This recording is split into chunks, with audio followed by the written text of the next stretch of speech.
안녕하세요. 100세 시대 상식통입니다. 오늘은 부모님의 노후를 가장 빠르게 무너뜨리는 7가지 지출의 함정에 관한 이야기입니다. 돈을 탓하려는 게 아닙니다. 무모한 소비를 비난하려는 것도 아닙니다. 오늘 등장하는 4분의 어르신들은 모두 평생 성실하게 살아온 분들이었습니다. 하지만 그때는 몰랐다는 이유 하나로 돈이 너무 쉽게 흘러나갔습니다. 그리고 이렇게 말했습니다.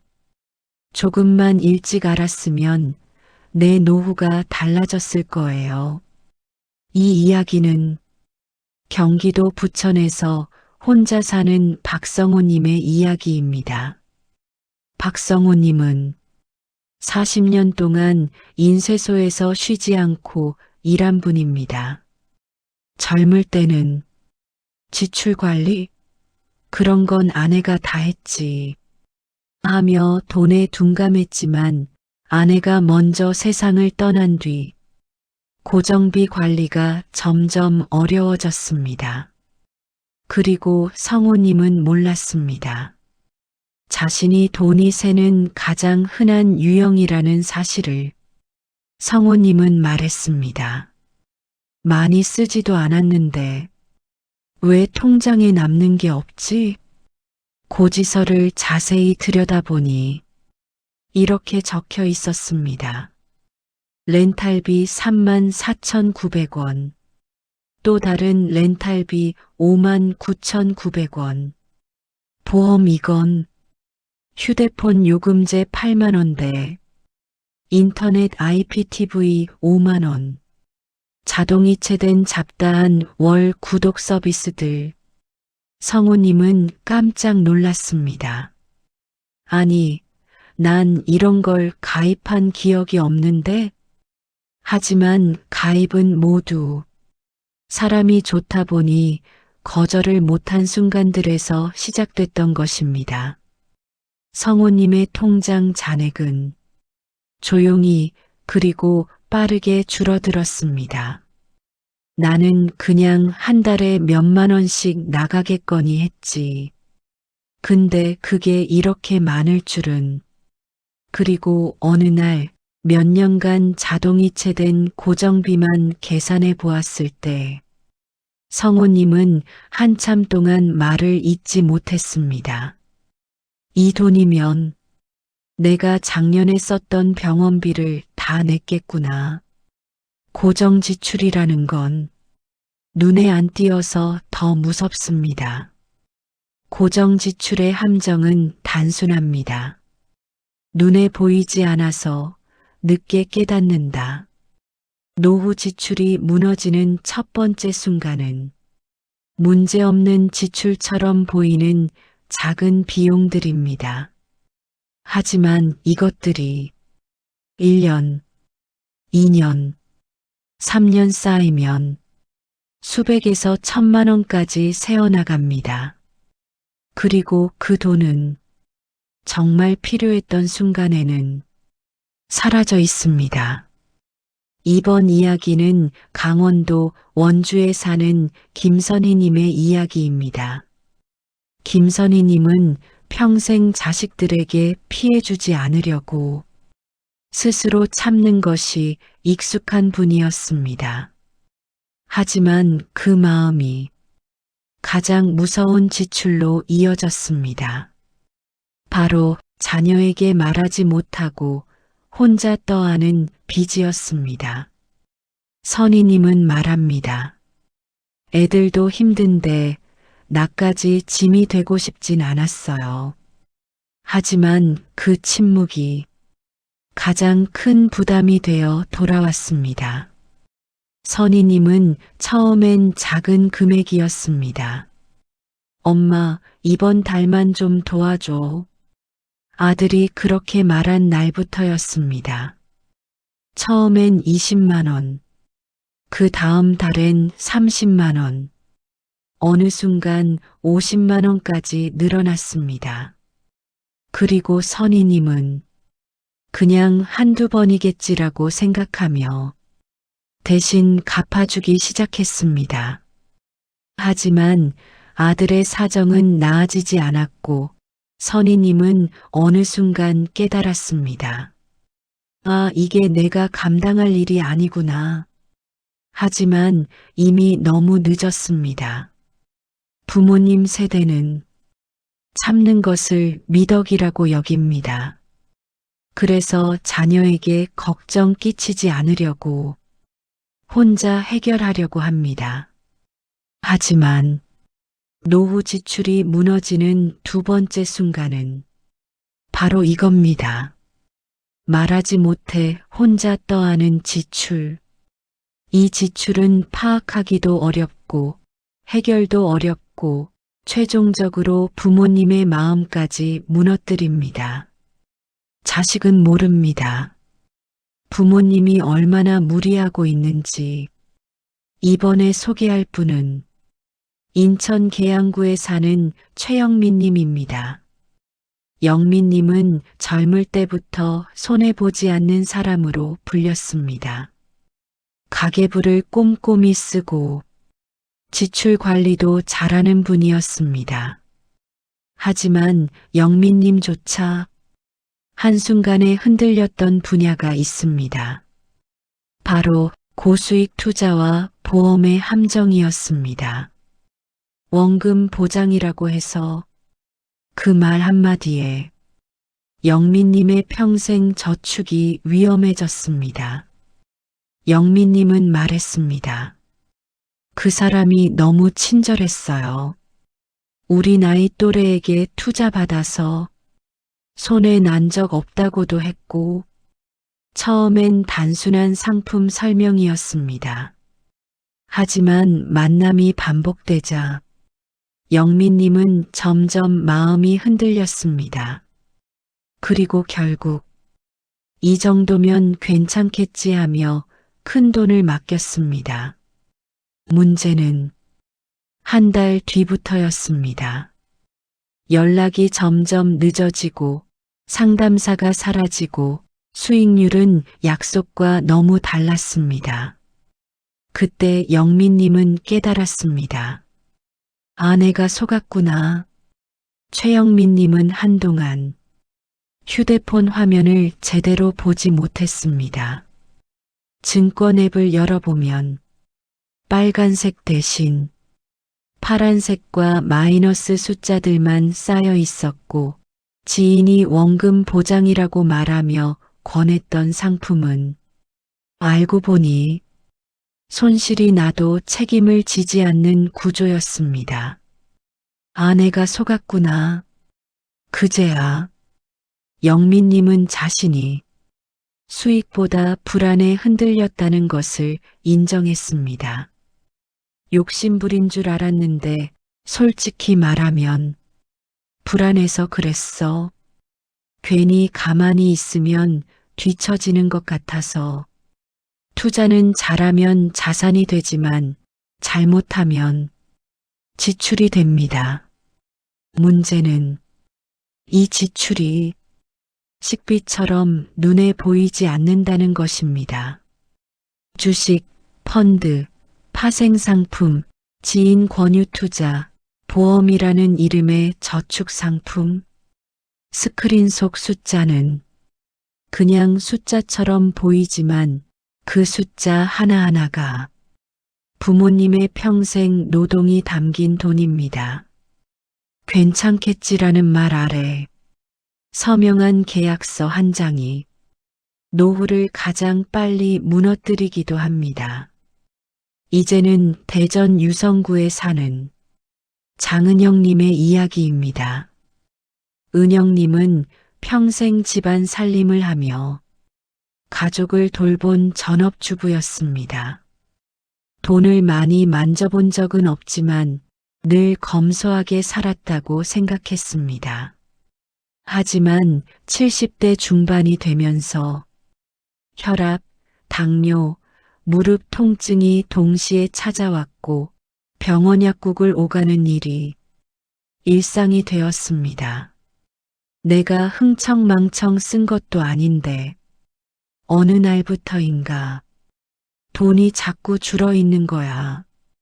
장은영님의 지출은 한 달에 크게 세 덩어리로 나뉘었습니다. 정기 진료비, 처방약값, 검사비와 추가 치료비. 처음에는 이 정도야 뭐 버틸만 하지 싶었습니다. 하지만 어느 순간부터 진료비가 조금씩 올라가고 약의 종류도 늘어났습니다. 약 봉투가 많아지는 만큼 통장 잔고는 자꾸 줄어들더라고요. 게다가 택시를 타고 병원을 오갈 때의 교통비, 검사 전날 먹는 보조식품, 진료 후 사 먹는 간단한 식사까지 장은영님의 지출은 병원 안팎에서 눈에 보이지 않게 늘어나고 있었습니다. 문제는 거기서 끝나지 않았습니다. 무릎 통증이 심해지면서 장을 들여오는 일, 집안 청소, 간단한 집수리조차 혼자 하기 어려워졌습니다. 그래서 동네 도우미를 부르고 가끔은 유료 방문 서비스를 이용하게 되었습니다. 내가 안 움직이니까 돈이 대신 움직이더라고요. 한번 이용하니 편하긴 했지만 그만큼 지출도 빠르게 늘어났습니다. 몸이 예전 같지 않으니까 돈이 자꾸 대신 나가는 기분이었어요. 부모님의 돈이 가장 빠르게 무너지는 순간은 생각보다 단순합니다. 건강이 급격히 나빠지는 때입니다. 병원비, 약가, 교통비, 보조도구, 돌봄 서비스, 간병비.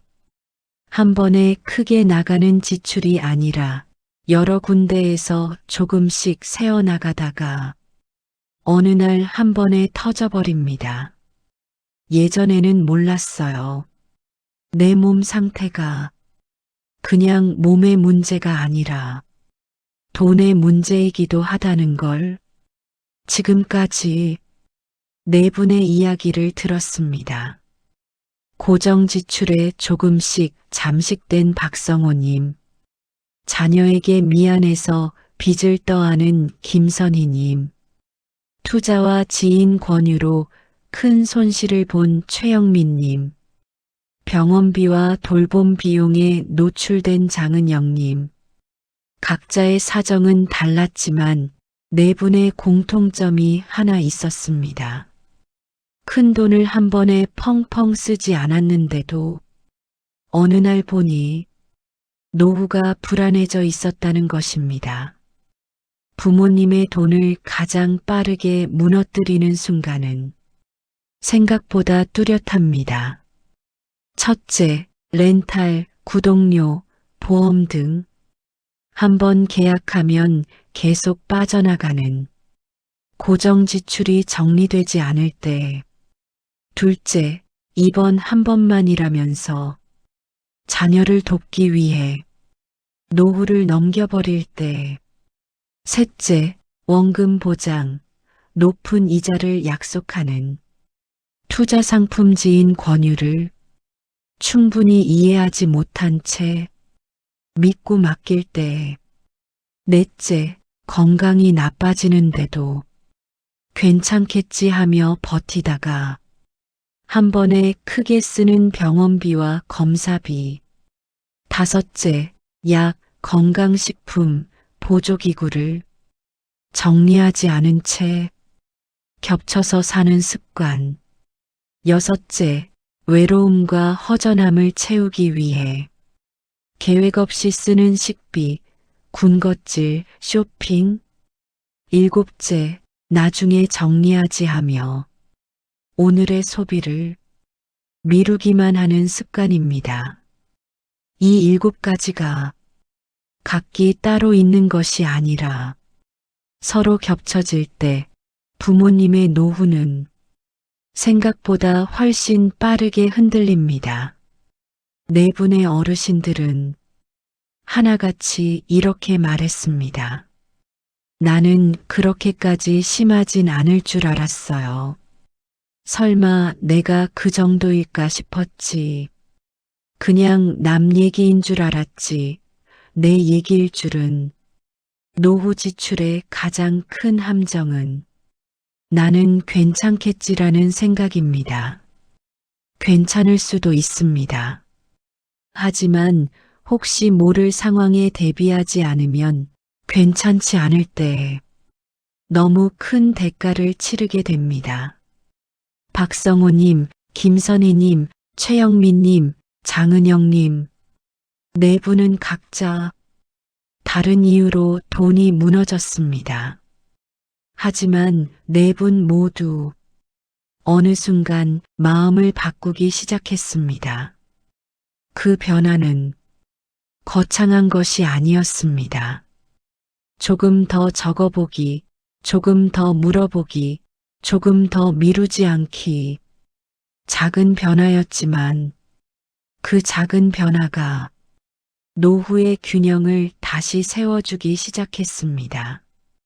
성우님은 이제 자동이체 내역을 하나씩 확인하며 필요 없는 서비스들을 모두 해지했습니다. 휴대폰 요금제도 바꿨고 보험도 딱 필요한 것만 남겼습니다. 나도 이제 돈이 어디로 나가는지는 알아야지. 성우님의 통장에는 몇 년 만에 조금씩 숫자가 쌓이기 시작했습니다.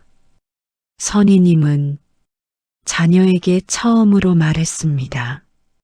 엄마가 도와준 것 중에 지금도 갚는 게 조금 있어. 자녀들은 놀라면서도 도와주겠다고 말했습니다. 엄마는 왜 말을 안 했어? 우리도 엄마 걱정해. 이날 이후 선희님은 혼자 감당할 필요 없다는 걸 조금씩 받아들이기 시작했습니다. 영민님은 이제 모르는 건 무조건 묻습니다. 이게 뭔데? 어떻게 돌아가는 건데? 내가 이해한 게 맞나? 자녀와 함께 금융 관련 메모를 만들었고 지인이 투자 이야기를 해도 이렇게 말합니다. 미안한데 나는 이제 혼자 결정 안 해. 그 말 뒤에는 조금의 후회와 더 큰 안도감이 함께 있었습니다. 은영님은 병원비를 줄이기 위해 생활 습관을 조금씩 바꾸기 시작했습니다. 아침마다 혈압과 혈당을 체크하고 걷기 운동을 하루 20분씩 하고 약도 제때 챙겨 먹기 시작했습니다. 몸이 조금 달라졌더니 병원비도 덜 나오더라고요. 은영님은 조용히 웃었습니다. 부모님의 노후를 지키는 것은 거창한 재테크가 아닙니다. 고정 지출을 한 번 더 확인하는 습관, 감당 못할 도움은 솔직히 말하는 습관, 모르는 건 물어보는 습관, 건강을 챙기려는 작은 습관, 이 모든 것이 모이면 돈이 새어나가는 길을 조용히 막아줍니다. 노후를 지키는 건 능력이 아니라 습관입니다.